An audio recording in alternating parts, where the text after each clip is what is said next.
ìkúnlẹ̀ abiyamọ ó mà ṣe o ìjàmbá ọkọ̀ gbẹ̀mí èèyàn kan àwọn mẹ́rin farapa lórí 3rd Mainland Bridge ní ìpínlẹ̀ Èkó.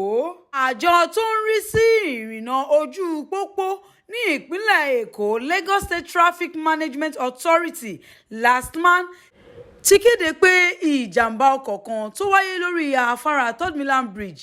Àtẹ̀jáde kan tí agbẹnusọ LASTMA Adébáyọ̀ Taofeek fi sójú òpó X wọn lọ́jọ́ Ajé ọjọ́ 16 ní àwọn ọkọ̀ ńlá méjì bọ́ọ̀sì J5 Ford FKJ 724YC àti Mercedes FKJ 746YC ni wọ́n kọlu ara wọn ní agbègbè Ìlúbìrin tí èèyàn bá ń wò súra lọ.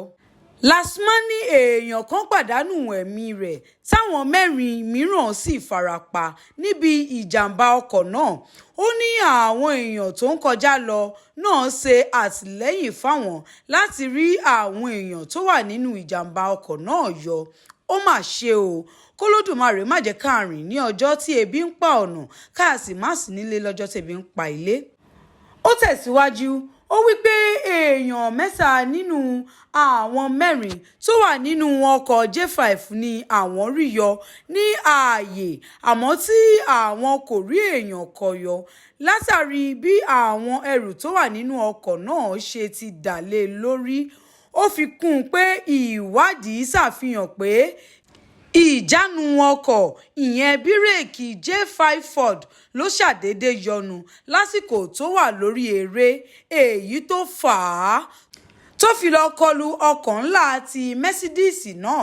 Taofeek ní àwọn òṣìṣẹ́ àjọ tó ń mójútó ìṣẹ̀lẹ̀ pàjáwìrì ní Èkó ìyẹn LASTMA, àjọ ẹ̀ṣọ́ ojú pópó tí ìjọba àpapọ̀ FRSC àtàwọn ọlọ́pàá ṣe ìrànwọ́ láti ṣàmójútó ìṣẹ̀lẹ̀ náà.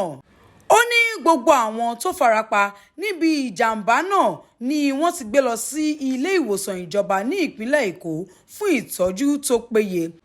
Nígbà tó ń bá àwọn ẹbí èèyàn tó pàdánù ẹ̀mí rẹ̀ níbi ìṣẹ̀lẹ̀ náà kẹ́dùn lórí àdánù náà, ọ̀gá àgbà iléeṣẹ́ LASTMA ìyẹn Ọlálékan Bákàrè òkì tẹnpẹlẹ mọ́ ìdí táwọn èèyàn nílò láti máa ṣe pẹ̀lẹ́pẹ̀lẹ́ lójú pópó pàápàá lásìkò pọ̀pọ̀ṣìnṣìn ọdún yìí.